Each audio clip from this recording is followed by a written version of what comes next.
கோவிலோட விளக்கு அப்படிங்கிறது வந்து இந்த கோவிலுக்கு தான் போகணும்னு இருக்கா, இல்லை எந்த கோவிலுக்கு போனால் அந்த பலன் கிடைக்கும், எந்த எண்ணெயில் விளக்கு ஏற்றணும், எந்த நேரத்தில் ஏற்றணும்? ஏதாவது எனக்கு வந்து கடுமையான பிரச்சனைகள் எனக்கு இருக்கு, ரொம்ப தொல்லை எனக்கு தாங்க முடியலை, எனக்கு இந்த ஒரு சுச்சுவேஷனில் எனக்கு இருக்கவே பிடிக்கல, நான் நாளைக்கே சூசைட் பண்ணிப்பேன், நிறைய பேர் என்கிட்ட இந்த மாதிரி சொல்லுவாங்க. ஆனால் நீங்கள் மட்டும்தான் அவங்களுக்கு அந்த நேரத்தில் கடவுள், அது தெரியுமா குருஜி? பட் என்னன்னா அது வந்து அவங்களுக்கு கேட்கக்கூடிய ஒரு சுச்சுவேஷனில் வந்து அவங்க இருக்க மாட்டேன்றாங்க. அப்போ இமீடியட்டாக இந்த கோயிலுக்கு போயிட்டு இந்த மாதிரி பண்ணுங்க, இது இந்த பணி பண்ணால் சரியாயிருக்குங்கிறது உண்மையாகவே இது மேஜிக்கலாக நடக்கும். நம்ம கோயிலுங்கிறது எந்த ஒரு கோயிலுமே எனர்ஜி சென்டர்ஸ் தான். ஸோ இப்போ அந்த எனர்ஜி சென்டர் அப்படின்னும் போது இந்த நம்ம விளக்கை கொண்டு போய் ஏற்றி வச்சுட்டு ஒரு 1.5 மணி நேரம் அங்கே இருந்தோம்னா பலன் வந்து நான் இப்போ சொன்ன மாதிரி உடனே கிடைக்கும். காரணம் ஒரு லக்னமாவது அங்கே இருக்கணும். எந்த ஒரு பரிகாரமுமே பலர் சொல்லாத ஒரு விஷயம் என்னென்னா ஒரு லக்னமாவது அங்கே இருந்தால் அந்த பரிகாரம் பலிதம் தரும். ஒரு சில பேருக்கு உடனே கொடுப்பார், ஒரு சில பேர் 4 நாள் கழிச்சு கொடுப்பாரு. அது மாதிரி நீங்கள் எந்த அளவுக்கு அவரை ஒன்றை விட்டால் எனக்கு வழி இல்லை அப்படின்னு நம்ம வந்து பிரகலாதன் சொன்னதுனால தான் நரசிம்மர் உடனே வந்தார். அதுக்கு முன்னால் எல்லா இடத்துலையும் எப்படி இல்லாமல் கூப்பிட்டு பார்த்தார், வரலை. ஒன்றை விட்டால் எனக்கு வேறு வரவே இல்லையாப்பா அப்படின்னு நம்ம திரௌபதி சொன்ன உடனே தான் கிருஷ்ணர் வந்தார். அது வரைக்கும் வந்து எனக்கு வந்து அவங்களுக்கு வந்து வழி இல்லை. நீ என்னை எப்போ கூப்பிடுற, எல்லாம் முடிஞ்சு நீ தானப்பா அப்படின்னு கிருஷ்ணான்னு கூப்பிடும்போது தான் நான் வரேன்னா உனக்கு என்னை விட்டால் வேறு யாரும் இல்லை. அந்த ஒரு அந்த சரண்டர் எப்போ வருதோ அப்போ இட் வில் ஹேப்பன். நல்ல நிலை தான் நம்ம முன்னாடி எல்லாம் ஏற்றிட்டு இருப்பாங்க. இப்போ விளக்குக்கான எண்ணெய்ன்னு சொல்கிறாங்க, சில பேர் அதை ஏற்றக்கூடாது. சேம் இதே சோஷியல் மீடியா தான் நம்ம அதையும் பார்க்குறோம். இதை ஏற்றாதீங்க, இப்படி ஆகிடும் அப்படி. பஞ்சதீப எண்ணெய் நான் வந்து ரெக்கமெண்ட் பண்ண மாட்டேங்க. அது வந்து ரொம்ப ரொம்ப தப்பு அப்படின்றது வந்து என்னுடைய ஒரு கருத்து. எண்ணெய்களில் வந்து ரொம்ப அதீத சக்தி இருக்கிறதுன்னு வச்சுக்கோங்களேன். ஒரு பர்டிகுலராக ஒரு மிருகத்துடைய ஒரு ஃபேட் இருக்குது, அதை எடுத்து ஏற்றினோன்னா நிறைய பேரை ஸ்தம்பனம் பண்ண முடியும். ஸ்தம்பனம் அப்படின்னு ஒருத்தரை ஸ்டாக்னன்ட் பண்ணி வைக்கிறோம்ல, அது மாதிரி வைக்க முடியும். இந்த மாதிரி நிறைய விஷயங்கள் அஷ்டகர்மங்கள்ல இருக்குன்னு வச்சுக்கோங்க. எல்லை வந்து ஓப்பனாக நம்மளுடைய பிஸ்னஸ் பிளேஸில் ரிசப்ஷன் ஏரியாவில் வச்சா அது எனக்கு தெரியும் அதோடைய ரிசல்ட். கருப்பெல் எடுத்து நம்ம வச்சுட்டு ஒரு மந்த்லி ஒன்ஸோ அல்லது வந்து பார்த்தீங்கன்னா வீக்லி ஒன்ஸ் கூட எள்ளுமே பெருசாக ஒரு விலை இருக்குமா, இருக்கு தெரியல. ஆமாம், அப்போ நம்ம அதையே நம்ம கொட்டிட்டு வேற ஃப்ரெஷ்ஷாக எடுத்துக்கலாம், ஏதாவது ஒரு மரத்துக்கு கீழே கொட்டிடலாம். ஸோ அப்போ அது மாதிரி நம்ம வந்து தனியாக ஒரு பவுலில் எடுத்து வைக்கிறது அப்படின்றது இட் வில் அட்ராக்ட் மணி. வீட்டில் கூட வைக்கலாம்.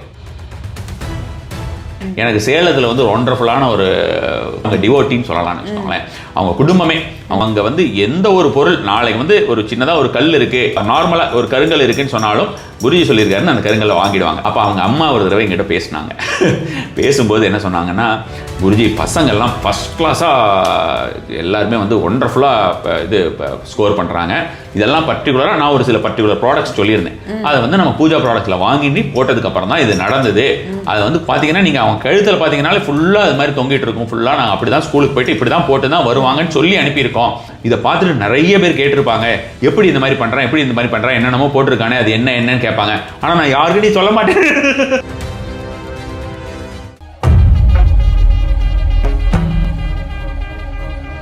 வணக்கம் குருஜி. நமஸ்காரம். இப்போ வந்து நீங்கள் அந்த கிராம்பு ஒரு ரெமடியாக சொல்லியிருக்கீங்க குருஜி. அது வந்து அந்த கிராம்பு மேலே நம்ம ப்ரீத் பண்ணி அதுக்கப்புறம் அதை பின்னாடி தூக்கி போடணும் அப்படின்னு சொல்லியிருக்கீங்க.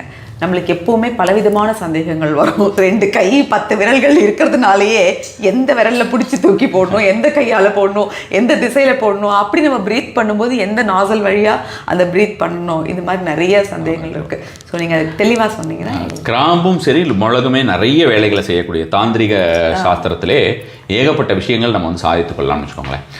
பார்த்தீங்கன்னா எப்போவுமே நமக்கு ஏதாவது ஒரு விஷயத்தை நெகட்டிவிட்டி அப்சர்வ் பண்ணணும், ஒரு திருஷ்டி எடுக்கணும், ஒருத்தர் ஈவில் அப்படின்னு சொல்கிறோம், பாழா போன கண் அப்படின்னு சொல்லக்கூடியவர்களுக்கெல்லாம் வந்து பார்த்தீங்கன்னா அந்த கல்லு போட கண்டிப்பாக மிளகு இருக்கும். கோயில்கள்லேயே நிறைய இடத்துல அந்த மாதிரி போடுறதுக்கு இடம் வச்சுருப்பாங்க. ஸோ மிளகுமே அது மாதிரியான ஒரு பவர்ஃபுல். மிளகு வச்சுமே நான் நிறைய கொடுத்துருக்கேன். அதே போல் தான் இந்த கிராம்பு அப்படின்றது ஒரு விதத்திலே அது பாசிட்டிவாகவும் இருக்கும், ஒரு விதத்தில் நெகட்டிவிட்டியை எடுக்கிறதுக்கும் யூஸ் பண்ணிக்கலாம். ரெண்டுத்துக்குமே அது வந்து நம்ம வந்து கிராம்பு வந்து ஆக்சுவலி ஸ்பீக்கிங் லக்ஷ்மி ரூபமும் கூட. நம்ம நிறைய பேர் ஏலக்காய் தான் லட்சுமி ரூபம்னு சொல்லுவாங்க, சுக்கரனுக்கு உண்டானது அப்படின்னு.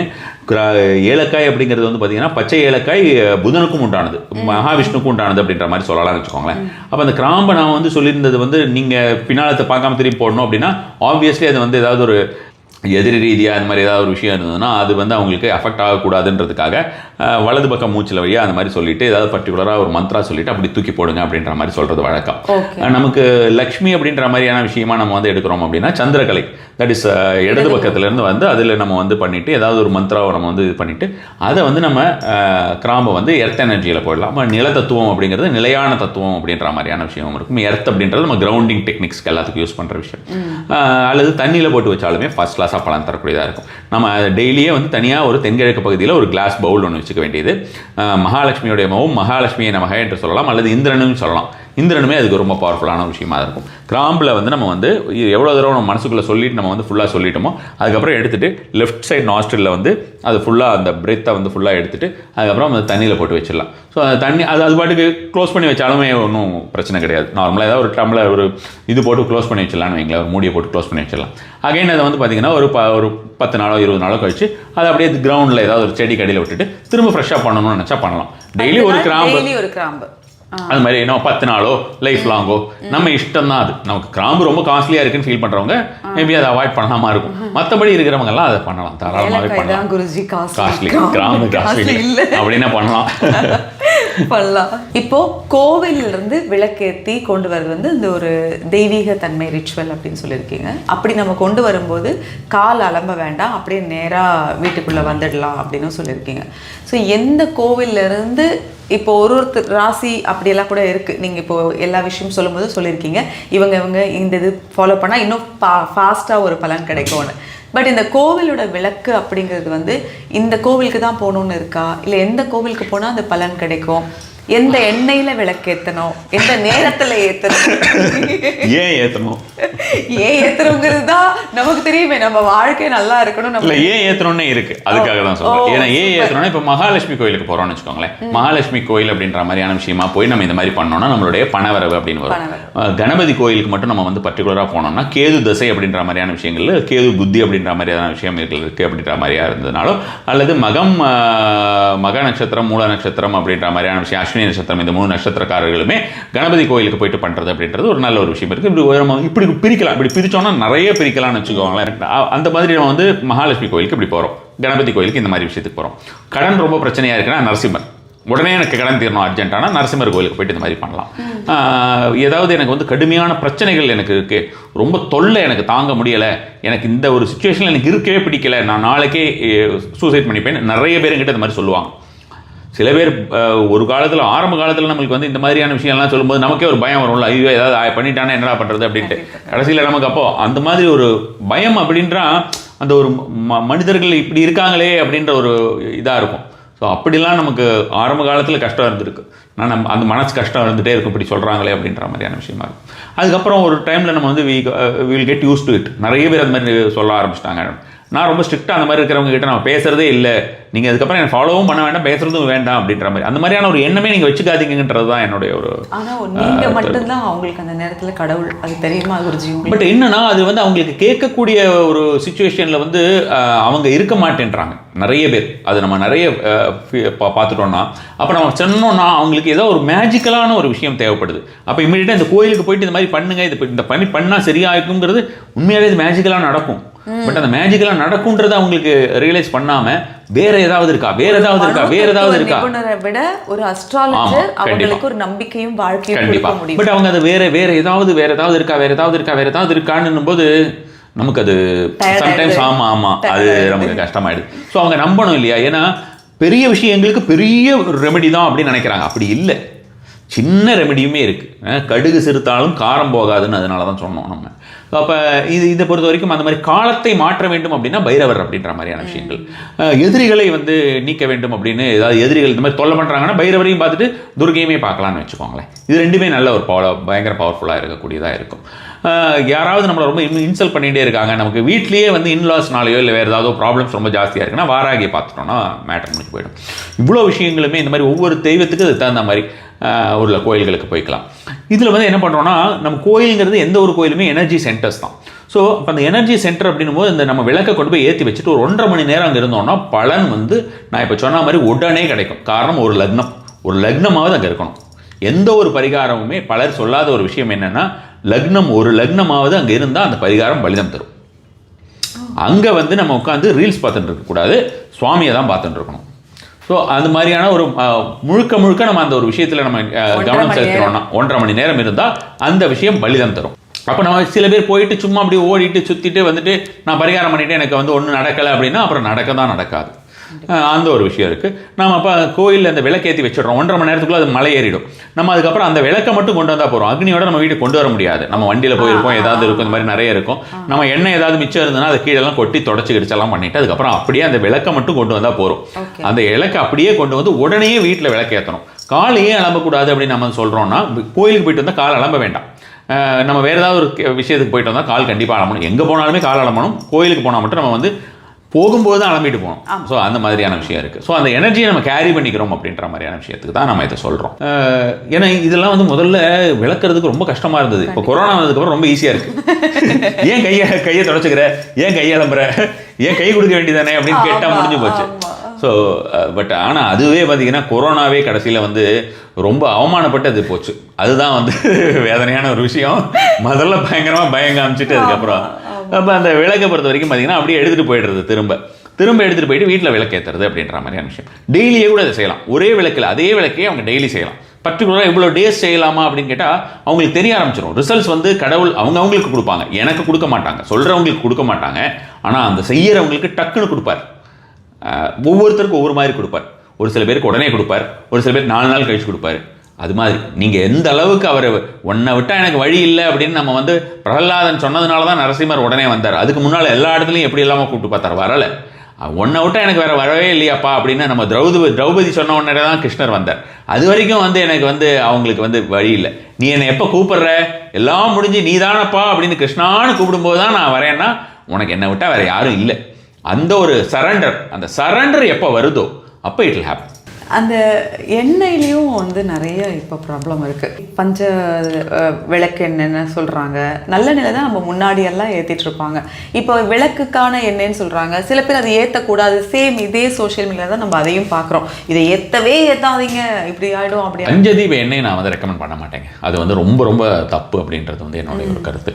எண்ணெய்களில் வந்து ரொம்ப அதீத சக்தி இருக்கிறதுன்னு வச்சுக்கோங்களேன். ஒரு பர்டிகுலராக ஒரு மிருகத்துடைய ஒரு ஃபேட் இருக்குது, அதை எடுத்து ஏற்றினோன்னா நிறைய பேரை ஸ்தம்பனம் பண்ண முடியும். ஸ்தம்பனம் அப்படின்னு ஒருத்தரை ஸ்டாக்னன்ட் பண்ணி வைக்கிறோம்ல, அது மாதிரி வைக்க முடியும். இந்த மாதிரி நிறைய விஷயங்கள் அஷ்டகர்மங்களில் இருக்குதுன்னு வச்சுக்கோங்க. அதெல்லாம் பண்ணுறதும் உண்டு. நிறைய பேர் இந்த மாதிரி பண்ணக்கூடியவங்க இருக்க விஷயம் தெரிஞ்சவங்க அதை கரெக்டாக செஞ்சுருவாங்க. இந்த விஷயத்தை பொறுத்த வரைக்கும் நல்லெண்ணெய் அப்படிங்கிறது நம்ம வந்து சும்மா நல்லெண்ணெய்னா சனின்னு பார்த்துட்டு இருக்க வேண்டாம். நல்ல எண்ணெய் அப்படிங்கிறது வந்து நிறைய நற்குணங்கள் உள்ளது. எள்ளை வந்து ஓப்பனாக நம்மளுடைய இது இருக்கு இல்லையா, நம்ம பிஸ்னஸ் பிளேஸில் ரிசப்ஷன் ஏரியாவில் வச்சா, நான் வச்சுருந்தேன் எல்லாருக்கும். அதை வந்து ஏன்னா நான் சொல்லிவிட்டு அது எனக்கு தெரியும் அதோடைய ரிசல்ட். கருப்பெல் எடுத்து நம்ம வச்சுட்டு ஒரு மந்த்லி ஒன்ஸோ அல்லது வந்து பார்த்தீங்கன்னா வீக்லி ஒன்ஸ் கூட எள்ளுமே பெருசாக ஒரு விலை இருக்குமா, தெரியல. ஆமாம், அப்போ நம்ம அதையே நம்ம கொட்டிட்டு வேற ஃப்ரெஷ்ஷாக எடுத்துக்கலாம். ஏதாவது ஒரு மரத்துக்கு கீழே கொட்டிடலாம். எள்ளு வந்து நம்ம வந்து இறையக்கூடாதுன்னு சொல்லுவோம், அப்படி இப்படின்லாம் பேசினா எள்ளு வந்து வீட்டுக்குள்ளே இறைய தான் கூடாது, மரத்தில் கொண்டே போடலாம். மரத்தில் மண்ணில் இறையவே கூடாதுன்னா எள்ளுக்கு எப்படி எப்போ நம்ம நல்லெண்ணெய் கிடைக்கும்? அது இறஞ்சி தானே ஆகணும். ஸோ அப்போ அது மாதிரி நம்ம வந்து தனியாக ஒரு பவுலில் எடுத்து வைக்கிறது அப்படின்றது இட் வில் அட்ராக்ட் மணி. வீட்டில் கூட வைக்கலாம். நம்ம ரிசப்ஷன் ஏரியா அப்படிங்கிறது வந்து பார்த்தீங்கன்னா நம்மளுடைய ஹால் அது இல்லை. என்னன்னா ஜாதகத்தில் ரிசப்ஷன் ஏரியாங்கிறது 2ஆம் இடம், தன வாக்கு குடும்பம் பெஸ்ட்டாக ஒர்க் ஆகும். நிறைய விஷயம் இருக்குது. ஒரு விஷயத்தை எடுத்தோம்னா அதை பயங்கரமாக நம்ம அதை வந்து இது பண்ணி பார்க்கலாம். ஸோ அப்போ இப்படி ஒரு இந்த விஷயம் நம்ம எடுத்துக்கணும்னு வச்சுக்கலாம். எண்ணெய்களில் நல்லெண்ணெய் யூஸ் பண்ணுறது. செவ்வாய் தெய்வம், உக்கிர தெய்வங்களுக்கு, உக்கிர தெய்வங்களுக்கும் இந்த ரொம்ப என்ன சொல்கிறது, ரொம்ப ஃபியர்ஸ் டைட்டி, ரெண்டுமே வந்து ஆங்கிலத்தில் சொன்னாலும் தமிழில் சொன்னாலும் ஒன்று தான். பட் இருந்தாலுமே கூட நம்ம வந்து சொல்கிறது வந்து ரொம்ப ரொம்ப ஜாஸ்தியாக. இப்போ நம்ம வந்து காளி மாதிரி எல்லாம் சொன்னோம்னா அவங்களுக்கு வந்து காளிக்கு நெய்யும் ஏற்றலாம், இந்த இழுப்பெண்ணெய் ஏற்றலாம். இழுப்பெண்ணெய் ரொம்ப ஃபாஸ்ட்டாக ஒர்க் ஆகும். நவகிரகங்களில் வந்து பர்டிகுலராக ராகு கேதுக்கெல்லாம் இழுப்பெண்ணெய், செவ்வாய்க்கு இழுப்பெண்ணெய் நல்லா ஒர்க் ஆகும். கடன் தீரணும்னா இழுப்பெண்ணெய் யூஸ் பண்ணலாம். 2-3 போடுங்கன்னு நான். ஸோ அந்த மாதிரியான விஷயமா பண்ணுறது அப்படின்றது நல்ல ஒரு பலன் தரும். நெய்யை எடுத்தாலுமே வந்து சுத்தமான நெய், நல்லெண்ணெய்யோ நெய்யோ இழுப்பெண்ணையோ உங்கள் வீட்டு குழந்தைகளுக்கோ உங்கள் தாய் தந்தையருக்கோ எதை யூஸ் பண்ணுவீங்களோ அதை மட்டும் யூஸ் பண்ணுங்கள். சாமினா இழப்பமா அது மாதிரி பண்ணாதீங்க அப்படின்ற மாதிரியான விஷயமா தான் நான் யூஸ்வலாகவே சொல்கிறது. இது 3மே வந்து ரொம்ப ரொம்ப பலன் தரக்கூடியதாக தான் இருக்குன்னு வச்சுக்கோங்களேன். வேப்பெண்ணையே கூட வந்து பார்த்திங்கன்னா சில விஷயங்களுக்கு பர்டிகுலராக யூஸ் பண்ணுவாங்க. ஏன்னா இந்த மருத்துவ ரீதியாகவே வந்து பார்த்திங்கன்னா வேப்பெண்ணெய் அப்படின்றது சில வேண்டாத நெகட்டிவ் எனர்ஜிஸை ரிமூவ் பண்ணுறதுக்கு வேப்பெண்ணெய் யூஸ் பண்ணுறோம். இது கண்டிப்பாக எங்கள் ஃபீல்டுக்கு ரொம்ப ரொம்ப தேவை. ஏன்னா நம்ம உடம்பு முடியலனாலோ இல்லை சடனாக ஒரு ப்ராப்ளம்னாலோ நீ சுற்றி போடுறியா தினமும் வீட்டுக்கு போய் அப்படின்னு கேட்பாங்க. நம்ம ஷூட்டிங் முடிச்சு டப்பிங் முடிச்சு எல்லாம் முடிச்சு வீட்டுக்கு போகலாம், அம்மா தூங்கிடுவாங்க, வேறு யார் நம்மளுக்கு சுற்றி போடுவாங்க. ஸோ இந்த சுற்றி போடுறதுங்கிறது வந்து கண்டிப்பாக பண்ணிக்கணும், ஏன்னா கல்லடி பட்டாலும் கண்ணடி படக்கூடாதுங்கிற மாதிரி. பட் இன்னொருத்தர் எதிர்பார்த்தா அது நடக்காது. இப்போ எனக்கு நானே சுற்றி போடுறதுக்கு ஏதாவது வழி இருக்கா? நம்மளே சுற்றி போட்டு எப்படி குருஜி இந்த திருஷ்டியை நான் எப்படி போக்குறது? இந்த திருஷ்டி போகிறது நம்ம வந்து ஒண்டர்ஃபுல் மெத்தட் ஒன்று சொல்லியிருக்காங்க. நாட் ஓன்லி திருஷ்டின்ற மாதிரியான விஷயம் மட்டும் இல்லாமல் எல்லா விதத்திலையும் நம்மளுடைய நெகட்டிவிட்டி போகிறதுக்கு அப்படின்ற மாதிரியான விஷயமா தீப தரிசனம் அப்படின்ற மாதிரியான ஒரு மெத்தடை வந்து நமக்கு சொல்லி வச்சிருக்காங்க. ஒரு மெடிடேஷன் டெக்னிக்காக கூட அதை யூஸ் பண்ணுவாங்க. தீபத்தை சுத்தமான நெய்யை வைத்து நம்ம தீபம் அல்லது நல்லெண்ணெய் எதுவாக இருந்தாலும் சுத்தமானதாக இருக்கிறத எழுத்தி வச்சு அந்த தீபத்தையே நம்ம வந்து பார்த்துக்கிட்டு அந்த ஃப்ளேமையே பார்த்துக்கிட்டு இருந்தோம்னு வச்சுக்கோங்களேன், ஒண்டர்ஃபுல்லாக எடுத்துரும் எல்லாத்தையுமே. எவ்வளோ நேரம் குருஜி பார்க்கணும்? மேக்ஸிமம் ஒரு 10 மினிட்ஸ். டெய்லி பார்க்குறதானா ஒரு 10 மினிட்ஸ் பார்த்தா போகிறோம். தீபத்தையே பார்த்துக்கிட்டு அதுக்குன்னு ஒரு விளக்கை ஏற்றி வச்சுட்டு ஒரு 10 நிமிஷம் தனியாக நம்ம பூஜை ரூமில் தான் பண்ணணும்னு அவசியம் இல்லை. இது வந்து எல்லா டைம்லையுமே பண்ணலாம். அதாவது அக்னியை வந்து நம்ம தரிசனம் பண்ணுறோம்னு வச்சுக்கோங்க. அக்னியை வந்து நம்ம வந்து மெடிடேஷனில் யூஸ் பண்ணுறோம். இதை பல்வேறு டெக்னிக்ஸ் யூஸ் பண்ணுவோம். இதுக்கு வந்து ரொம்ப ஃபாஸ்ட்டாக ஒர்க் ஆகும். ஸோ எல்லாருக்குமே இது ரொம்ப சிம்பிளான டெக்னிக். எல்லார் வீட்லையுமே தூபம் அப்படின்றது போடணும். சாம்பிராணி போட்டுக்கிட்டு இருந்தாலே வீட்டில் இருக்கக்கூடியது. நான் எப்படி சொல்லுவேன்னா, சாம்பிராணி போடுறது வந்து வீட்டு வாசல்ல இருந்து ஆரம்பிங்க, ஒவ்வொரு இடமா கொண்டு போங்க. அஷ்டதிக்கு தான் ரொம்ப முக்கியம். அஷ்டதிக் பாலகர்கள் இருக்கக்கூடிய இடம், நெகட்டிவ் எனர்ஜிஸ் இருக்கக்கூடிய இடம், எல்லாவித பூத பிரேத பிசாசங்கள் அப்படின்னு சொல்லக்கூடிய அனைத்து விதமான நெகட்டிவ் எனர்ஜிஸும் இருக்கக்கூடிய இடம் அப்படின்னு சொல்றது. ஸோ அப்போ அதில் வந்து கரெக்டாக போடுங்க அப்படின்னு.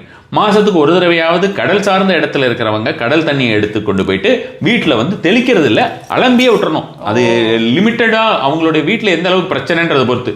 வீட்டில் அவங்களுக்கு பயங்கரமாக இந்த மாதிரி ஏதாவது இருக்குது, சில பேர் பில்லி சூனியம் இப்படிலாம் பேசுவாங்க, அந்த மாதிரி இருக்கிறவங்கலாம் இது மாதிரி க்ளீன் பண்ணி விட்டுடுங்க. அப்படி இல்லாதவர்கள் தெளித்து விடலாம். அல்லது வீட்லேயே வந்து நார்மலாக ஒரு சால்ட் கல்லுப்பு இருக்கு இல்லையா, சுத்தமான கல்லுப்பாக வாங்கணும். அதை வந்து ஏதோ ரிஃபைன் பண்ணி பலன்னு இருக்கிறதெல்லாம் பலன் தராது. கல்லுப்பாவே இருக்கணும். முதல்லாம் பார்த்தீங்கன்னா கல்லுப்புன்னு நமக்கு வந்து ரோட்ல வித்துட்டு வருவாங்க பார்த்தீங்களா, அதெல்லாம் ரியலான கல்லுப்பு. அந்த கல்லுப்பு வந்து பார்த்தீங்கன்னா அதில் நிறைய அந்த மெக்னீஷியம் இருக்கும், அயோடின் இந்த மெக்னீஷியம் இந்த மாதிரிலாம் சொல்லுவாங்களே. ஸோ அதில் வந்து பார்த்தீங்கன்னா நிறைய இருக்கும். அது வந்து நம்ம எல்லா இடத்துலையும் தெளிக்கிறதுமே வந்து ஒண்டர்ஃபுல்லாக ஒரு பலன் தரக்கூடியதாக இருக்கும்னு வச்சுக்கோங்க. ஸோ இதெல்லாம் மேண்டேட்டரியாக நம்ம ரெகுலராக செஞ்சுக்கிட்டே இருக்கணும். செஞ்சுக்கிட்டே இருக்க அதுக்கு உண்டான பலன் கிடைச்சிடும் நமக்கு. அந்த கல்லுப்பு போட்டு நம்ம குளிக்கிறது கூட அந்த ஆமா 100% கிடைக்கும். சில நேரத்தில் போடுவாங்க, உடம்பு சரியில்லை அப்படின்னா கண்டினியூஸாக அம்மா அப்படி பண்ணி விட்டுருவாங்க. கொஞ்சம் மஞ்சள் தூள் போடுறது, அப்புறம் ஏதோ ஒரு சம்டைம்ஸ்ல வந்து வேப்பலையெல்லாம் போட்டு வைப்பாங்க, அது குழி அப்படின்னு சொல்லுவாங்க. குருஜி, இப்போ நீங்களே வந்து முன்னுக்கு பின் முரணாக இருப்பதாக ஒரு குற்றச்சாட்டு இருக்கு. என்ன விஷயம் சொல்லுங்க. இப்போ உங்களுடைய அந்த கோவிலுக்குன்னு ஒரு பர்டிகுலராக ஒரு சேனல் இருக்குது நம்மக்கிட்ட. ஸோ அதில் வந்து நிறைய கோவிலுக்கு போங்க, நிறைய கோவில்கள். இப்போ நீங்கள் எனக்கு சொன்ன நிறைய பதில்கள்லேயே பார்த்தீங்கன்னா கோவிலில் இருந்து விளக்கேற்றுறது, கோவிலில் உட்காந்து 1.5 மணி நேரம் பூஜை பண்ணுறது, இந்த மாதிரி நிறைய கோவில் பற்றி சொன்னீங்க. இன்னொரு வகையில் பேசும்போது அப்படியெல்லாம் எதுவும் நம்ம வந்து பண்ணிக்க வேணாம், நீங்கள் இருந்த இடத்துலேயே இப்போது விளக்க சொன்னீங்க, பூஜை ரூமில் கூட விளக்கு வச்சு நீங்கள் பார்க்க வேண்டாம், இருக்கிற இடத்துல இருந்து நீங்கள் அந்த விளக்கு வச்சு பார்த்தாலே திருஷ்டி போய்டோன்னு. ஸோ நீங்கள் நல்லவரா கெட்டவரா? அது மாதிரி இப்போ கோயிலுக்கு போகணுமா வேணாமா? இல்லை, அதான் நான் கோயில் வந்து பரிகார ஸ்தலம் ஆக்சுவலாக அந்த சேனலோட ஆரம்பிச்சதோடைய நோக்கம் வந்து ஒரு டீப் ஸ்பிரிச்சுவாலிட்டி, உண்மையான ஸ்பிரிச்சுவாலிட்டி எது அப்படின்ற மாதிரியான விஷயம். ரொம்ப டீப்பாக நம்மளுடைய கிரந்தாஸில், நம்மளுடைய புராணாஸில், உபனிஷத்ஸில், வேதாஸில் என்ன கொடுத்துருக்கு அப்படின்றது நான் மட்டுமே பேசிகிட்டு இருக்காமல் நல்ல எக்ஸ்பர்ட் பீப்புள் எல்லாருமே அவங்களும் வந்து பேசட்டும். நாம் வந்து அவங்கள வந்து இன்டர்வியூ பண்ணலாம். இன்டர்வியூ மாதிரி kind of podcast. Actually it is not interview. But மக்களுக்கு புரியறதில்ல, 2 பேர் இருந்து பேசினாலே ஒருத்தங்களை இன்டர்வியூ நினச்சிட்டுறாங்க. இப்போ ஆக்சுவலாக இது பாட்காஸ்ட் அப்படின்ற அளவுக்கு நம்மளுடைய நிறைய பேருக்கு அதுக்கு உண்டான தெளிவில்லை. நடுநடுவில் ஏன் இப்படி பேசுறீங்க அப்படி பேசுறீங்கன்னு கேள்விகள் வந்துடுது.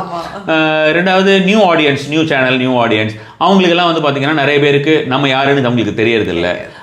ஒரு சில பேர் நம்ம எக்ஸிஸ்டிங் ஆடியன்ஸ் வந்து அவங்க பண்ணுறவங்க, உங்களுக்கே நீங்களே இதெல்லாம் சொல்லியிருக்கீங்களே, எதுக்கு நீங்கள் இன்னொருத்தர்கிட்ட அதை கேள்வியாக கேட்குறீங்க, உங்களுக்கே தெரியுமே, நீங்கள் ஏன் இந்த மாதிரி பேசாமல் இருக்கீங்க அவங்க பதில் சொல்லும்போது, இப்படியெல்லாம் கேட்குறாங்க. ஆப்வியஸ்லி இதை பண்ணி தான் ஆகணும். அவங்க தெரிஞ்சாலுமே வந்து அவருங்க வேறு நிறைய விஷயத்தில் எக்ஸ்பர்டைஸாக இருப்பாங்க, நிறைய வேறு புதிய தகவல்கள் சொல்லுவாங்க. ஒருத்தரையே சொல்லி ஒரே முகத்தை அவங்களும் இவ்வளோ நாள் தான் பார்ப்பாங்க அப்படின்னு நம்ம புதுதாக ஒரு சேனல் ஆரம்பிப்போம்னு பண்ணிட்டேன்னு வச்சுக்கோங்களேன். இந்த கோயில் அப்படின்ற மாதிரியான விஷயத்தை பொறுத்த வரைக்கும் அனைவருக்கும் நம்மளுடைய வரக்கூடிய சந்ததிகள் ரொம்ப ஒரு மாதிரியான ஒரு விஷயமா போயிட்டு இருக்கு. நீங்களே கூட வந்தோடனே உங்களுடைய சன்னை பற்றி சொன்னோன்னா நான் ரொம்ப ஆக்சுவலி சொன்னோன்னா பெருமைப்பட்டேன். ரொம்ப சந்தோஷமாக இருந்தது. இந்த மாதிரி ஒரு யங்ஸ்டர் வந்து பயங்கர ஒரு ஸ்பிரிச்சுவலோட ஒரு இதோட இருக்கிறது அப்படின்றது வந்து actually it is a gift அப்படின்னு சொன்னேன் நான் அவங்ககிட்ட. அது மாதிரி எல்லா சந்ததிகளுமே இருக்கணும்னு. நிறைய கோயில்கள் அது மாதிரி நிறைய விஷயங்கள் இருக்குது. கோயில்கள் சாதாரணமாகவே மக்கள் உடைய வரத்து கம்மியாயிடுச்சு. சிவபெருமான்னா கொடுக்க மாட்டார், அதனால பிரதோஷத்துக்கு மட்டும் போகலான்னு ஒரு மாதத்துக்கு 2 தடவை மட்டும் சிவபெருமானை பார்த்துடுறாங்க. பெருமாள் கொடுத்துட்டே இருப்பாருன்னு பெருமாள் கோயிலுக்காக போகிறாங்க. நம்ம ஆளுகளா பழைய ராஜாக்கள் சோழர்களும் சரி, சம்புவராயர்களும் பல்லவர்களும் சரி, கொத்து புரோட்டா போடுற மாதிரி அவங்க வந்து எல்லா இடத்துலையும் கோயிலை போட்டு வச்சுட்டு போயிருக்காங்க. ஆமாம், எல்லா இடத்துலையும் போட்டுட்டு போயிருக்காங்க. எல்லா இடங்கள்லையும் கோயில்கள் இருக்கின்றன. அவ்வளவும் நம்மளுக்காக அவங்க பண்ணியிருக்காங்க. இவங்கெல்லாம் இந்த மாதிரி போகிறது, அந்த கோயில்களை வளர்த்தாமல் அந்த கோயில்களை வந்து செய்யாமல் செஞ்சுட்டு இருந்தாங்கன்னா அந்த கோயில்களுடைய நிலை நாளைக்கு என்ன ஆகும், நம்மளுடைய நிலை என்ன ஆகும், நம்மளோட ஐடென்டிட்டி அப்படின்றது என்ன ஆகும். அப்போ நாளைக்கு நம்ம இருக்கவே மாட்டோம். இப்போ நாம இல்லை, நமக்கு இன்னொரு 7 சந்ததி ஆயிடுச்சுன்னா அதுக்கப்புறம் அந்த அந்த ஒரு விஷயமே இல்லாமல் வேற மாதிரி ஆகிடும். அப்போ கோயில்கள்ங்கிறது இன்னொன்று வந்து எனர்ஜி சென்டர்ஸ். அவங்க வந்து அவ்வளோ விஷயங்கள் எல்லாம் கோயிலில் கொண்டு போய் சிற்பமாக வச்சாங்க. கோயிலை வந்து செலிப்ரேட் பண்ணணுன்றதுக்கு தான் சிற்பமாக வச்சாங்க. அவங்களுக்கு வந்து கோயிலில் சிற்பமாக வைக்காமல் அவனோட அரண்மனையில் வச்சுக்க தெரியாதா? ஒரு ராஜாவோட அரண்மனை இப்போ காட்ட முடியுமா? நம்ம அரண்மனை நம்ம சொல்லக்கூடிய அரண்மனைகள் எல்லாமே இப்போ நாசமாக போயிருக்கு. ஃபுல்லாக எதுவுமே வந்து சரியாக பராமரிப்பு இல்லாமல் இருக்கிறது. அட்லீஸ்ட் இன் தமிழ்நாடு எனக்கு தெரிஞ்ச வரைக்கும் நிறைய இடங்கள்ல அந்த மாதிரி இருக்குது. நிறைய விஷயம் ஜமீன்களோட கோட்டைகள் அரண்மனைகள் அந்த மாதிரி போயிருக்கு. ஸோ இப்போ அவங்க அங்கே வைக்காமல் கோயிலில் வச்சு கோயிலை அவ்வளோ பலப்படுத்தி 1000 2000 வருஷமா 3000 வருஷம் இருக்க மாதிரி ஏன் கட்டினாங்கன்னா காரணம் வந்து மக்கள் பயனுற வேண்டும் அப்படிங்கிறது தான். ஸோ அப்போ அது வந்து கண்டிப்பாகவே பண்ணணும் அப்படின்றது தான் என்னோட விஷயம் வச்சுக்கோங்களேன். எனக்கு வந்து பார்த்தீங்கன்னா யூஎஸ்லேயும் மிடில் ஈஸ்ட்லேயும் ஏகப்பட்ட நபர்கள் இருக்காங்க. யூஎஸ்லேயுமே வந்து பார்த்தீங்கன்னா ஒரு சிலதெல்லாம் ஒவ்வொரு இடத்துல ஒவ்வொன்றும் நம்ம பெரிய இடம் இல்லையா, அதனால ஸோ அவங்களால கோயில்களுக்கு அப்படின்னு போக முடியாது. லோக்கலில் இருக்கிறவங்களும் கோயில் அப்படின்ற மாதிரி போக சொல்கிறோம் அப்படின்னும் போது இப்போ இருக்கக்கூடிய மக்கள் வந்து என்ன பண்ணிடுறாங்கன்னா அவங்களுக்கு வந்து நிறைய டைம் இல்லாமல் சில விஷயங்களுக்கு அவசரமாக தேவைப்படுறது அப்படின்றதுனால கடவுளை வந்து நம்ம உள்ளுக்குள்ளேயும் உணர வேண்டும், கோயிலை தாண்டி உணர வேண்டும் அப்படின்றது தான் என்னுடைய நோக்கம். ஆனால் கோயில் அப்படிங்கிறது நம்மளுடைய டியூட்டி. அது நம்ம முப்பாட்டம் செஞ்சு வச்சுட்டு போனது, முப்பாட்டம் செஞ்சு வச்சுட்டு போனது அதை நம்ம செஞ்சு தான் ஆகணும். அது நம்ம கடமை, நம்ம குடும்பத்தோட சொத்து அப்படிங்கிற மாதிரி நம்ம எடுத்துக்கணும். ஒவ்வொருத்தனும் இந்த கோயில் என் குடும்ப சொத்துன்னு நினச்சான்னா இப்போ கோயில்கள் இந்த மாதிரி இருக்காது. ஸோ அதனால எந்த ஒரு கோயில்களும் அந்த மாதிரியான ஒரு காலம் எவ்வளவு கோயில்கள் கதறுகின்றனன்னு சொல்லலாம். அது கோயில்களில் இருக்கிற ஒவ்வொரு கற்களும் கதறுகின்றன அப்படின்னு சொல்லுவேன் நான். அவ்வளவு கதறுகளை பார்த்துட்டு இதுக்கு மேலே நம்மளால் பார்க்க முடியாது. ஒவ்வொன்றும் அதோடைய சுவாசமே அதோடைய ஒரு வருத்தத்தையும் வேதனையும் தெரிவிக்கும் அப்படின்ற மாதிரியான விஷயமா இருக்கக்கூடிய நிலைமையில தான் நம்ம இப்போ விட்டு வச்சிருக்கோம். அதற்கு பூரண காரணம் வந்து நான் வந்து அரசுகளை சொல்ல மாட்டேன், மக்களை தான் சொல்லுவேன். மக்கள் அவங்க வந்து சரியானா அது தானாக அது சரியாயிடும். அது எந்த விஷயமா, ஏன்னா எது நம்ம வந்து ரிப்பீட்டடாக நம்ம ஒரு விஷயத்தை நம்ம வலியுறுத்தி வருகிறோமோ அதுதான் நம்மளுடைய சந்ததிகள் செய்யும். அப்போ நிறைய கோயில்கள் இந்த மாதிரியான பரிகார விஷயத்துக்குன்னே இருக்கக்கூடிய எனர்ஜி சென்டர்ஸ் நல்லா மக்கள் இப்போ ரெகுலராக போகிறதுன்னு இருக்குது. ஒரே இடத்துல போய் ஏன் குவியறீங்க? பல்வேறு இடங்கள் நிறைய இருக்குது, அதை பார்க்கணும், மக்கள் அதை போகணும் அப்படின்றது தான் வந்து என்னுடைய இது. ஸோ அதனால் கோயில்களுக்கு கண்டிப்பாக போகிறது அப்படின்றது போய் தான் ஆகணும், அதை நீ பார்த்து தான் ஆகணும், அது உன் கடமை அப்படின்றது தான் என்னோட ஒரு விஷயம். பட் நீ தெய்வ சக்தியை முழுமையாக உணர்வதற்கு கோயிலுக்கு போனாதான் முடியும் அப்படின்னு இல்லை. இருக்கிற இடத்துலயே உன்னால் உணர முடியும். ஆனால் கோயிலுக்கு போகிறது உன்னுடைய டியூட்டி, அதை நீ செஞ்சுதான் ஆகணும். கோயிலை காப்பாற்றணும்னா நம்ம கோயிலுக்கு போய் ஆகணும். நம்ம கல்ச்சரை காப்பாற்றணும்னா, ஏன்னா நம்மளுடைய வாழ்வியலையே வந்து கோயில் சிற்பங்களாகவும் கல்வெட்டுகளாகவும் தான் செதுக்கி வச்சுட்டு போயிருக்காங்க. இப்போ புதுமண தம்பதிகளை கூட கோவிலுக்கு போக சொல்லுவாங்க. அந்த காலத்துல கோவிலை வலம் வரணும் அப்படின்னு சொல்லுவாங்க. அதுல எத்தனையோ விஷயங்கள் இருந்தது. ஒரு விஷயத்தையுமே பாடமா செதுக்கி இருக்காங்க. இன்னைக்கு அதெல்லாம் தெரிஞ்சுக்காம எல்லாரும் மொபைல்ல மூழ்கி போனதுனால நம்ம கல்ச்சர் வந்து எக்ஸாக்ட் ரொம்ப அழகா சொன்னீங்க. உங்களோட அந்த கோபம் தெரிஞ்சது இந்த பதில்ல எனக்கு. ஏன்னா உங்களை கோயிலுக்கு போங்கன்னு சொல்றது சாமி கும்பிடுறதுக்கு இல்ல, கோயிலை காப்பாத்துறதுக்கு அப்படிங்கிற மாதிரி இல்ல. கண்டிப்பா அது வந்து ரொம்ப அதோடைய ஒரு, ஏன்னா அவ்வளவு ஒரு நான் வந்து பார்த்தோன்னா இந்த XUV 700 அப்போ புதுசாக வந்துருந்தது, அது வாங்கியிருந்தோம். 23 ஃப்ளட்டில் வந்து இல்லை 23 ஃப்ளட் இருக்கு இல்லையா, அதில் வந்து இப்போ அது கொஞ்சம் போச்சு அந்த வண்டி. ஸோ அப்போ இந்த மாதிரி போகணுன்னு அர்ஜென்ட்டாக வந்து ஒரு பிரெஸ்ஸா ஒன்று எடுத்தேன். அந்த பிரெஸ்ஸா வந்து ஆக்சுவலி ஸ்பீக்கிங் அது கோயில் மாடுன்னு எழுதி ஒட்டலை, அவ்வளோதான். அதுக்குள்ளே எல்லாமே இருக்கும். ஃபுல்லாக வந்து கோயிலில் போனோன்னா அந்த கோயிலை பார்த்துக்கிற ப்ரீஸ்ட் அவருக்கு வந்து வேஷ்டி கூட இல்லாமல், அதை விட மோசமாக அங்கே இருக்கிற சுவாமிக்கு வந்து வேஷ்டி கூட இல்லாத மாதிரியான ஒரு சூழ்நிலையாக இருக்கக்கூடிய நிறைய சிவலிங்கங்கள் இருக்கின்றன. அதுக்கு ஏகப்பட்டது இருக்கும். சுத்தமான பசுமாட்டினால் இருக்கக்கூடிய காரவம் பசுவோடைய விபூதியெல்லாம் நம்மக்கிட்ட இருக்கும். அதை நிறைய சேர்த்து வச்சுருந்தோம். அதெல்லாம் சுத்தமாக வர மக்களுக்கு வந்து ஏதாவது சுண்ணாம்பு பொடி மாதிரி இருக்கக்கூடிய ஏதாவது வாங்கி அவங்களே வேறு வழி இல்லாமல் கொடுக்க வேண்டாம் அப்படின்னு அதெல்லாம் எல்லா கோயில்களுக்கு கொடுக்கறது. எண்ணெய் எரியாத இருக்கக்கூடிய கோயில்களுக்கு மாதம் இங்கிருந்து போய் எண்ணெயை கொடுக்கறது. இது நம்ம போயிட்டு வரதுக்கே 2000 ரூபாய்க்கு செலவாகும். அந்த மாதிரி தூரத்தில் இருக்கக்கூடிய கோயில்களுக்கெல்லாம் இன்னுமே போயிட்டு இருக்காரு. அவர் போயிட்டு கொடுத்துட்டு வந்துட்டு இருக்காரு ரெகுலராக அந்த மாதிரி. ஏன்னா அவங்களால வரக்கூட முடியாதுங்கிற சூழ்நிலையில் இருக்காங்க. ரொம்ப ஒரு பாவப்பட்டு இருக்கக்கூடிய கோயில்கள் ஏகப்பட்ட கோயில்கள் இருக்கு. கண்டிப்பா கண்டிப்பா. அது ஆக்சுவலாக மோடிஜிக்கு உங்களை ரொம்ப பிடிக்கும். மருத்துவ ஜோதிடம் பற்றி நிறைய சொல்கிறீங்க. இப்போது எவ்வளோ தீராத வியாதிகளாக இருந்தாலும் இந்த மாதிரி ஒரு சில பரிகாரங்கள் செய்யும்போது, இப்படி ஒரு வழிபாடுகள் செய்யும்போது அது குணமாகும் அப்படின்னு சொல்கிறீங்க. அப்போ அது மட்டும் போதுமா? டாக்டர்கிட்ட போக வேண்டாமா?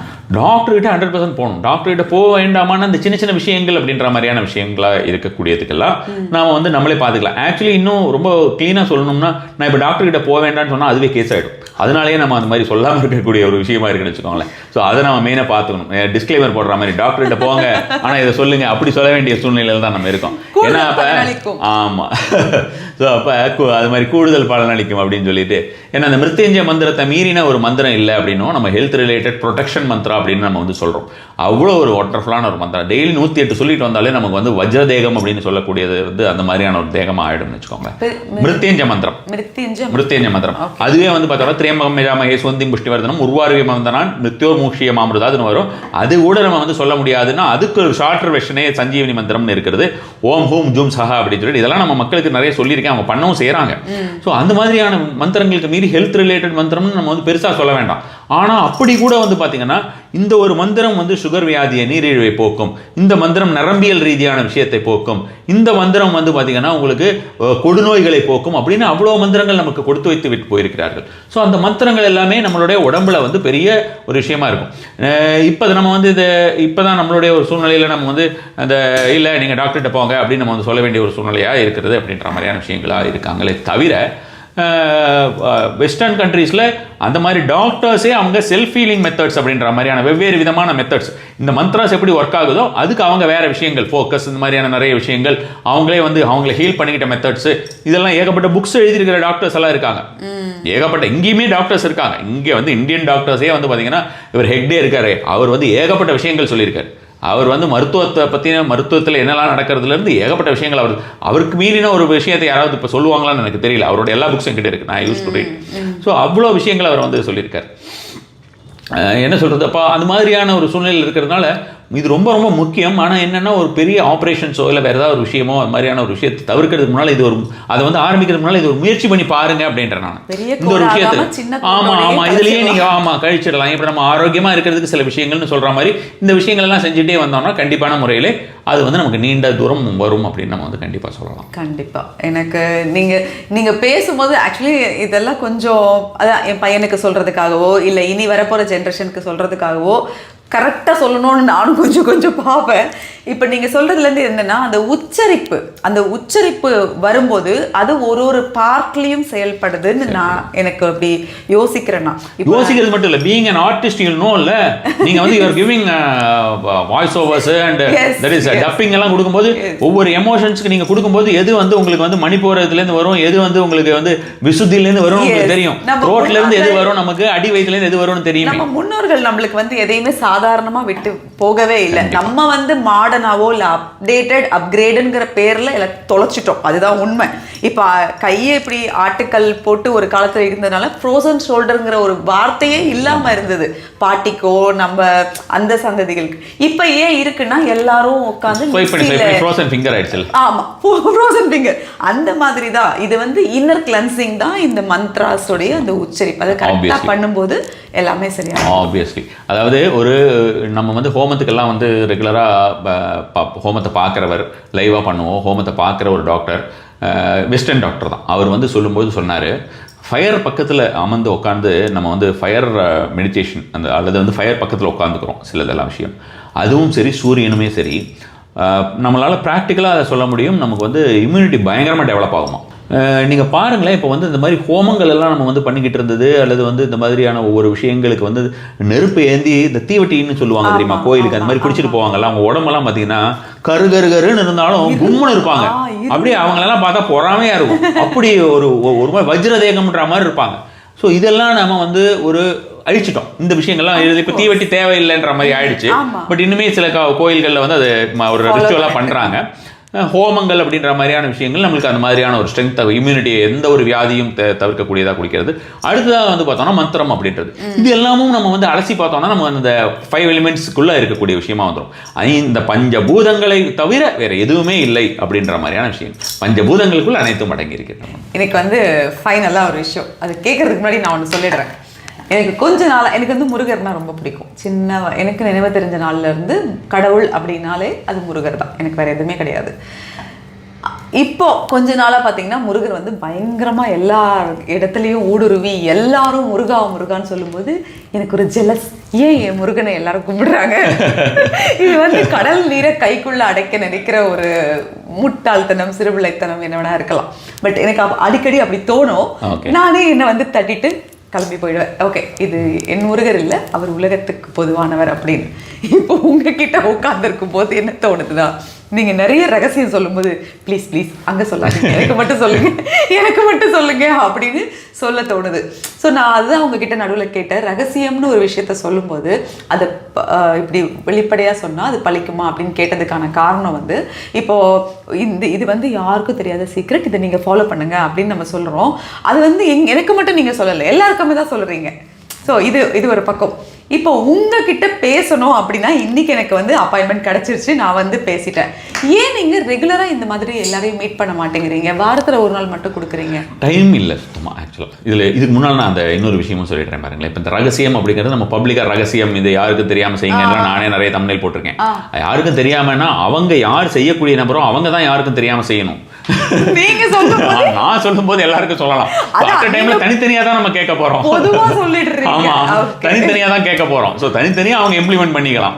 பட் அவங்க வந்து பல பேர்கிட்ட செஞ்சுட்டோம்னு சொல்லும்போது அது நடக்காமல் போகிறதுக்கான வாய்ப்புகள் இருக்கு அப்படின்ற மாதிரியான விஷயங்கள். ஆனா சில விஷயங்களை கண்டிப்பா ஒரு இதா சொல்லணும்னு வச்சுக்கோங்களேன். எனக்கு சேலத்துல வந்து ஒண்டர்ஃபுல்லான ஒரு கிளையண்ட் இருக்காங்க. கிளையண்ட்னா ஃபாலோயர்னு சொல்லலாம், கிளையண்ட்ன்றது அவங்க டிவோட்டின்னு சொல்லலாம்னு வச்சுக்கோங்களேன். அவங்க குடும்பம், அவங்க சிஸ்டர் குடும்பம் எல்லாமே அவங்க வந்து எந்த ஒரு பொருள், நாளைக்கு வந்து ஒரு சின்னதாக ஒரு கல் இருக்குது அப்படின்னு நான் வந்து நார்மலாக ஒரு கருங்கல் இருக்குன்னு சொன்னாலும் குருஜி சொல்லியிருக்காருன்னு அந்த கருங்கல்லை வாங்கிடுவாங்க, பூஜா ப்ராடக்ட்டில் ஆர்டர் போட்டு. அந்த மாதிரியான நபர் நம்ம என்ன ரெமெடி சொன்னாலும் அதை செய்வாங்க, தேவையோ தேவையில்லையோ அந்த ரெமெடி செய்வாங்க. அந்த மாதிரி நபர் அவங்க. ஆமாம். அப்போ அவங்க அம்மா ஒரு தடவை எங்கிட்ட பேசினாங்க. பேசும்போது என்ன சொன்னாங்கன்னா, குருஜி பசங்கள்லாம் ஃபஸ்ட் கிளாஸாக எல்லாருமே வந்து ஒண்டர்ஃபுல்லாக ஸ்கோர் பண்ணுறாங்க.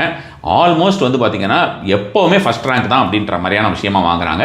இதெல்லாம் பர்டிகுலராக நான் ஒரு சில பர்டிகுலர் ப்ராடக்ட்ஸ் சொல்லியிருந்தேன். அதை வந்து நம்ம பூஜா ப்ராடக்ட்ஸில் வாங்கி போட்டதுக்கப்புறம் தான் இது நடந்தது.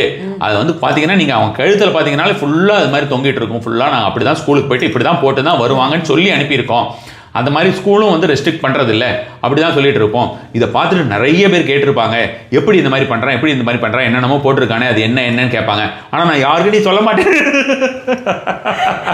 குருஜி சொல்லியிருக்காரு, நான் யாருக்கிட்டையும் சொல்ல மாட்டேனே அப்படின்னாங்க. பாவமே, அவங்க எவ்வளவு பாவம் பாருங்க. அதான் சொல்றேன், நீங்க சொல்லும் போது குருஜி ப்ளீஸ் வெயிட் சொல்லுங்க அப்படின்னு கேட்கணும் போலதான் இருந்தது. பட் எனிவேஸ் எல்லாரும் எல்லாமும் பெற வேண்டும் அப்படிங்கிறது தான் நம்மளுடைய இந்த ஒரு கான்வர்சேஷனுடைய ஒரு பேஸே வந்து அதுதான். எல்லாரும் எல்லாமும் பெற வேண்டும். இது வந்து ஒரு பக்கம் அறியாமையா நம்ம சிந்திச்சாலும் விளையாட்டுத்தனமா இருந்தாலும் கண்டிப்பா எல்லாருக்கும் சேட்டும். அவங்க எந்த அளவுக்கு அது மேல நம்பிக்கை வைக்கிறாங்க, அதை எப்படி செய்யறாங்கிறத பொறுத்து பலன்கள் ஏற்படும். அவ்வளவுதான். தினமும் பண்றதுக்கு உண்டான டைம் நமக்கு ஆன்லைன்ல தான் போகுதுன்னா ஆன்லைன்லயுமே நமக்கு வந்து கரெக்டா இருக்கக்கூடிய சூழ்நிலை. ரெகுலரா டெலிஃபோன் பர்டிகுலர் இன்டர்நேஷனல் கிளைண்ட்ஸ் ரெகுலராக கூப்பிட்டுட்டே இருக்கிறதுனால அது ஒரு விஷயமா எல்லாருக்கும் பண்ண வேண்டியிருக்கு. அதுலேயுமே சில கிளைண்ட்ஸுக்கெல்லாம் நம்ம நைட்டில் தான் கொடுக்கணும் அப்படின்ற மாதிரி ஒரு சூழ்நிலை இருக்குது. ஏன்னா அவங்களுடைய டைமிங் வந்து அந்த மாதிரி இருக்கும். இப்போ யூஎஸில் நிறைய பேர் அவங்க நைட் டைம் ஆனாலும் பரவாயில்லன்னு காலையில் கேட்டுக்கிறாங்க. சில பேருடைய உடல் சூழ்நிலை காரணமாக அவங்க நைட்டில் அவங்களுக்கு நம்மளே அது ப்ரிஃபர் பண்ணுறோம். அந்த டேட் ஆஃப் பர்த் பார்த்தாலே நமக்கு தெரிஞ்சிடும். சரி ஓகே அந்த டைம்லேயே பண்ணுறோம் அப்படின்ற மாதிரியான விஷயமா இருக்கக்கூடியது. இன்னொன்று லோக்கலில் வந்து அப்பார்ட் ஃப்ரம் சென்னை இருக்கிறவங்க, சென்னையிலேயே ஒரு சில பேர் வந்து பார்த்தோன்னா இப்போ பக்கத்து ரோட்டில் இருக்கிறவங்களே இப்போ நம்ம பூஜா ப்ராடக்ட்ல வந்து ஆர்டர் போட்டு நேரில் வந்து வாங்காமல் அப்படி வாங்கிட்டு போவாங்க. அந்த மாதிரி எல்லாமும் அவங்களுடைய நேர சூழ்நிலை காரணமாக ஆயிடுது. ஸோ அப்போ அந்த டெலிஃபோன் கன்சல்டேஷன்ஸ்ங்கிறது தொடர்ந்து இருந்துகிட்டே இருக்கிறது. கோயில்களுடைய வேலைகள், அதுக்கப்புறம் வந்து பார்த்தோன்னா இப்போ அந்த பரிகார ஸ்தலம்ஸ் வந்து எல்லோருக்கும் நிறைய நல்ல விஷயங்கள் போய் சேரணும்னு அதுக்கான ஒரு விஷயங்கள் ஈடுபட்டிருக்கிறது. வேறு பல்வேறு விதங்களில் இருக்கக்கூடிய வேறு புக்ஸ் ஒரு 2 ரிலீஸ் பண்ணிட்டு இருக்கேன். அதுக்கு எழுதிட்டு இருக்கேன், பிளாகில் எழுதிட்டு இருக்கேன். நிறைய வேலைகள் இருந்துகிட்டே இருக்குது. சுத்தமாக கிடைக்கிறதே இல்லாதனால சரி நம்ம ஒவ்வொன்றும் சொல்லிட்டு ஒரு சில டைமில் நம்மளால் வர முடியறது இல்லாத போகுது. அந்த நாளில் அப்படி வர முடியாமல் இருக்குது. மெயினாக வந்து நிறைய பூஜைகள் ஹோமங்கள் ரெகுலராக செஞ்சுக்கிட்டு இருக்கிறதுனால வெளியூர்லேருந்து வந்து தங்கியிருந்து பண்ணிட்டு போகிறாங்க. ஃபாரின்லேருந்து வந்து அந்த மாதிரி தங்கியிருக்காங்க. இப்போ கூட ஒருத்தங்க பெங்களூர்லேருந்து வந்து தங்கியிருக்காங்க. ஸோ அந்த மாதிரி தங்கியிருந்து பண்ணிட்டு போகிறாங்க. அப்போ அந்த மாதிரி இருக்கிறபோது நம்ம அவங்களுக்கு அட்லீஸ்ட் அவங்க ஒரு 2-3 ஹோமம் பண்ணிப்பாங்க. ஒரு ஹோமத்துக்காவது நம்ம வந்து டேரெக்டாக பண்ணால் அவங்களுக்கு ரொம்ப சந்தோஷமாக இருக்கும். எங்கிட்ட இருக்கிற எல்லாருமே வந்து பார்த்தோம்னா என்னுடைய டீமில் இருக்கக்கூடிய ப்ரீஸ்ட் எல்லாருமே கணபாடிகள்னு சொன்னதாக PhD வாங்கினவங்க. அந்த மாதிரியான அந்த ஒரு விஷயத்தில் வேதங்களில் வேதபார அத்தியாயத்தில் வந்து அந்த மாதிரி இருக்கிறவங்க தான். பட் இருந்தாலுமே அவங்களுக்கு நம்ம முகத்தை பார்த்தானா அவங்களுக்கு அதில் ஒரு சந்தோஷம் அப்படின்ற மாதிரி இருக்கும். ஸோ அது மாதிரி நம்ம ரெகுலராகவே அந்த மாதிரி யாருக்காவது அந்த மாதிரி நம்ம பண்ண வேண்டிய ஒரு சூழ்நிலையாக இருக்குது.